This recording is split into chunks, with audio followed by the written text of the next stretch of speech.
2024 లేదా 25లో డిగ్రీ లేదా బీటెక్ చదివారా? సాఫ్ట్‌వేర్ జాబ్ కోసం ఎదురు చూస్తున్నారా? అయితే కోడ్ జ్ఞాన్ 100 డేస్ కోర్సులో చేరండి. జాబ్ సాధించండి. నమస్కారం ఉమా గారు. నమస్తే అమ్మా. సెప్టెంబర్ మాసంలో కుంభరాశి వారికి విద్యాపరంగా, విదేశీ పరంగా, సంతాన పరంగా, వ్యాపార పరంగా ఎలా ఉండబోతుంది? ఎన్ని గ్రహాలు వీరికి అనుకూలిస్తున్నాయి ఈ మాసంలో?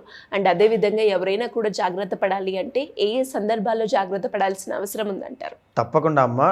కుంభరాశి అనగానే ద ఒరిజినల్ 11th హౌస్ అండి. వీళ్ళకి సెప్టెంబర్ మాసంలో 2 నుంచి 3 గ్రహాలు దివ్యంగా యోగిస్తున్నాయని చెప్పచ్చండి. కుంభరాశి వాళ్ళు ఎస్పెషల్లీ సెప్టెంబర్ మాసంలో చాలా జాగ్రత్తగా ఉండాలమ్మా, బికాస్ ఆఫ్ చంద్రగ్రహణము. ఎందుకు అంటే 7వ తారీఖు రోజు రాత్రి 9:56 చంద్రగ్రహణం పట్టబోతోంది. అది కుంభరాశిలోనే పట్టడం జరుగుతోంది. కాబట్టి ఆరోగ్య సమస్యల విషయంలో కావచ్చు, తీసుకునేటువంటి నిర్ణయాల విషయంలో కావచ్చు, ఇన్వెస్ట్మెంట్స్ విషయంలో కావచ్చు, తర్వాత వాత దోషానికి సంబంధించి, ప్రయాణాలకు సంబంధించి వెరీ వెరీ కేర్ఫుల్గా ఉండాలి అని చెప్పచ్చు. అయితే మనం ఈ యొక్క గ్రహ సంచారము సెప్టెంబర్ మాసంలో కుంభరాశి వాళ్ళకి ఎలా ఉంది అనేటువంటి దాన్ని మనం చూస్తే కనుక, లగ్నంలో వీళ్ళకి రాహు, 2వ స్థానంలో శని వక్రించి వెనక్కి చూస్తూ ఉన్నారు.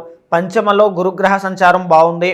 షష్టంలో శుక్రగ్రహ సంచారం బాగుంది. తరువాత సప్తమంలో రవి, బుధ, కేతులు అనేటువంటి 3 గ్రహాలు కనబడుతూ ఉన్నాయి. అష్టమంలో కుజగ్రహ సంచారం అనేటువంటిది నడుస్తుంది. వీటిల్లో కలిసి వచ్చేటువంటి యోగించేటువంటి గ్రహ సంచారములు ఏంటి అంటే, పంచమంలో గురుడు, సప్తమ అష్టమ స్థానంలో బుధగ్రహ సంచారము, షష్ఠ స్థానంలో శుక్రగ్రహ సంచారం అనేటువంటి 3 కూడా చాలా దివ్యంగా యోగిస్తున్నాయి అని చెప్పచ్చండి. అయితే వీళ్ళకి గురుబలం బాగుంది కాబట్టి, గురుబలం మొన్న మాసంలో ఉంది, ఈ మాసంలో కూడా కనబడుతోందని పెద్ద మార్పులు ఏమీ లేవు. దీనివల్ల ఫైనాన్షియల్లీ కాస్త గ్రో అయ్యే అవకాశాలు ఉంటాయి. కానీ అది ఇంకా 1 మంత్ మాత్రమే ఉందండి కుంభరాశి వాళ్ళకి. సో ఈ 1 మంత్లోనే మీరు ఏం చేసినా, ఏం సాధించినా, ఏమి విజయాన్ని చూడాలన్నా ఈ 1 మంతే. తర్వాత కాస్త ఆటంకాలు అనేటువంటివి ఎక్కువ అవుతాయి, జాగ్రత్తగా ఉండాలి. అయితే సప్తమ అష్టమ స్థానాల్లో బుధుడి యొక్క బలం చాలా బాగుందమ్మా. బిజినెస్ ఎవరైనా వ్యాపారం చేయాలి అని కోరుకుంటే ఆ వ్యాపారస్తులకి చాలా మంచి లాభాలు ఉంటాయి. తర్వాత స్టాక్ మార్కెట్ కానీ, షేర్ మార్కెట్ కానీ, ట్రేడింగ్ కానీ చేసే వాళ్ళకి చాలా బాగుంటుంది. గ్రాసరీ బిజినెస్ కానీ, ఎక్స్పోర్ట్స్ అండ్ ఇంపోర్ట్స్ కానీ, కమ్యూనికేషన్ కానీ, మాట ద్వారా బ్రతికేటువంటి జర్నలిజం కానీ, ఎనీథింగ్ అన్నిట్లోనూ కూడా గొప్ప రాణింపు అనేటువంటిది కనబడుతుంది. సప్తమ స్థానంలో బుధుడు యోగిస్తున్నారు కాబట్టి ఎస్పెషల్లీ 15వ తారీఖు లోపు వ్యాపారస్తులకి మరింత లాభాలు ఉంటాయి.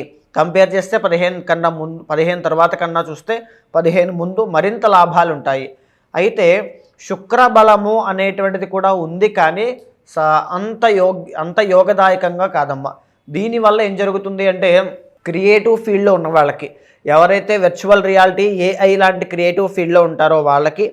రెండవది విమెన్ క్లాతింగ్ కానీ, ఇంటీరియర్ డిజైనింగ్స్ కానీ, ఫర్నిచర్ కానీ, ఫ్యాషన్ డిజైనింగ్ కానీ, లేదనుకుంటే శుక్రుడు కాబట్టి సినీ, నాటక కళారంగాలు, నృత్య, గీత, వాద్యాది రంగాల్లో ఉన్న వాళ్ళకి కాస్త ఒడిదుడుకులు ఉంటాయి అని చెప్పచ్చు. ఆదరణ అవకాశములు కాస్త తగ్గుతాయి అని కూడా మనం చెప్పచ్చు. అయితే ఎస్పెషల్లీ వీళ్ళకి ఈ మాసంలో లగ్న రాహు అనేటువంటిది ఆల్రెడీ నడుస్తోంది కాబట్టి ప్రయాణాలు చేసేటప్పుడు జాగ్రత్తగా ఉండాలి. 2వ స్థానంలో శని వక్రించున్నారు. ఆర్థిక తలనొప్పులు లేకుండా ఆర్థిక వ్యవహారాలు, ఆర్థిక లావాదేవీల్లో జాగ్రత్తగా చూసుకోవాలి, లేకపోతే మోసపోయేటువంటి అవకాశములు ఎక్కువ ఉంటాయి అని చెప్పచ్చు. రవి బలము అనేటువంటిది వీళ్ళకి లేదండి.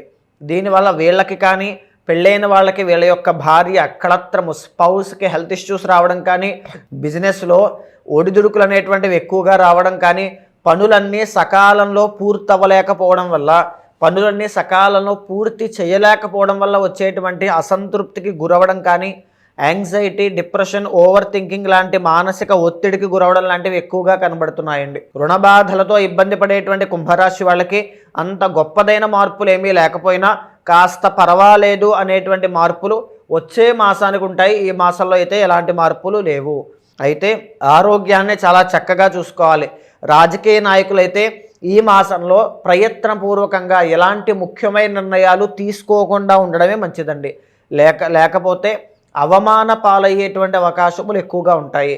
ఇంకో విషయం ఏంటంటే అమ్మా, రవి అనేటువంటి ఆయన యోగించడం లేదు కాబట్టి టైం టు టైం ఫుడ్ తీసుకోకపోవడం వల్ల వచ్చే డైజెస్టివ్ ప్రాబ్లమ్స్ కానీ, ఎనీథింగ్ ఏ ప్రాబ్లంలో అయినా ఇరుక్కునే అవకాశాలు ఎక్కువ ఉంటాయి. సప్తమంలో కేతుగ్రహ సంచారం అమ్మ, మెరిటల్ లైఫ్లో ఇబ్బందులు అనేటువంటివి చూడడం కానీ, వాగ్ వివాదములు, మనస్పర్ధలు, మానసిక ప్రశాంతత లేకపోవట అనేటువంటి ఈ 3 విషయాల్లోనూ జాగ్రత్తగా ఉండాలండి. ఈ గ్రహణ ప్రభావం అనేటువంటిది కుంభరాశి వాళ్ళకి కనబడుతోంది. ఆ కుంభరాశిలోనే పడుతోంది కాబట్టి ఎస్పెషల్లీ 7వ తారీఖు, 8వ తారీఖు, 9వ తారీఖు ఈ 3 రోజుల్లో ప్రయాణాలు చేయకుండా, ముఖ్యమైన నిర్ణయాలు తీసుకోకుండా ఉండడం, జాగ్రత్త తీసుకోవడం చాలా మంచిదండి. వీళ్ళకి కలిసి వచ్చే రోజు ఈ మాసంలో ఈ మాసం వరకు వీళ్ళకి కలిసి వచ్చేటువంటి రోజు గురువారం అమ్మ. కలిసి వచ్చే రంగు కలిసి వచ్చే రంగు తెలుపు రంగు, పసుపు రంగు, ఎల్లో కలర్. కలిసి వచ్చే నెంబరు మగారు నెంబర్ 3 అనేటువంటిది చాలా బాగా కలిసి వస్తుందండి. ఈ మాసంలో ఏ దేవుడికి వీళ్ళు ఆరాధిస్తే బాగుంటుందంటారు? శివ అర్చన అనేటువంటిది చేయడము కానీ, మహాలక్ష్మీదేవికి కుంకుమార్చన చేయడం కానీ చేయడం వల్ల అదృష్టం కలిసి వస్తుందండి. ఎలాంటి పరిహారం చేసుకోవాలి అంటారు? ఎస్పెషల్లీ కుంభరాశి వాళ్ళకి గ్రహణము అనేటువంటిది ఉంది, ఏలినాటి శని నడుస్తోంది, గ్రహ బలములు కూడా అంతగా లేవు కాబట్టి నవగ్రహ అర్చన చేయాలి. శివుడికి ఏకాదశ రుద్రాభిషేకం చేయడం వల్ల మీ స్థాయి, స్థానము, పొటెన్షియల్ ఏది కోల్పోకుండా జాగ్రత్తగా ఆపదల నుంచి తప్పించుకునేటువంటి అవకాశములు ఈ శివార్చన ద్వారా మీకు లభిస్తాయి.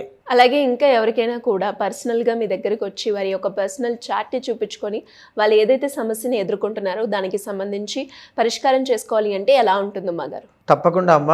అలాంటి వాళ్ళు ఎవరైనా ఉంటే మీకు కింద కనిపించే నెంబర్కి కాల్ చేస్తే మా వాళ్ళు మీకు పూర్తి వివరాలు అందిస్తారండి. ఈ గోచారం అనేటువంటిది మీ జీవితం మీద 40% ప్రభావితం అవుతుంది. మిగిలిన 60% మీరు తీసుకునే నిర్ణయాలు బట్టి, మీ ప్రయత్న బలం బట్టి, మీ పర్సనల్ చార్ట్ బట్టి డిసైడ్ అవుతుంది. అలాంటి వాళ్ళు ఎవరైనా సరే మీకు ఈ కష్టం ఉంది అనేటువంటి బాధపడకుండా మీ వెనకాల నేను ఉంటాను. ఒక ఫ్యామిలీ మెంబర్లా కావచ్చు, ఒక బ్రదర్లా కావచ్చు, ఒక ఆస్ట్రాలజర్ లాగా మీకు ఎప్పుడు ఏ గైడెన్స్ కావాలన్నా, ఎలాంటి లెఫ్ట్ ఆర్ రైట్ సిచ్యువేషన్లోనైనా మీ వెనకాల నేను ఉంటాను. మీ జాతకాన్ని చూసిన తర్వాత ఏదైనా దోషాలుంటే శాంతి పరిహారములు మీతో ఆచరింపచేసి భగవత్ అనుగ్రహం కలిగేలా చేస్తాను. థ్యాంక్ యూ మగారు, థ్యాంక్ యూ సో మచ్. నమస్తే అమ్మ.